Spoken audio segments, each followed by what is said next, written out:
После европската лани, Volkswagen ја представи третата генерација и на американската верзија на Tiguan.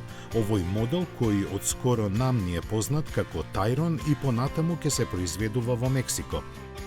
Значаен е за марката бидејќи е нивни бестселер таму, заради што не се експериментираше многу.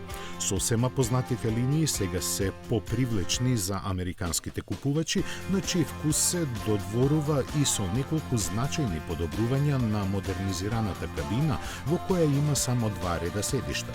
За него е наменет унапредениот 2-литерски турбомотор со 201 конска сила, спарен со 8-степена автоматика. Освен дека заради употребата на алуминиум е за 77 кг полесен и дека може да влече приколка тешка до 820 кг, германскиот производител остана краток за другите поважни податоци, меѓу кои и потрошувачката.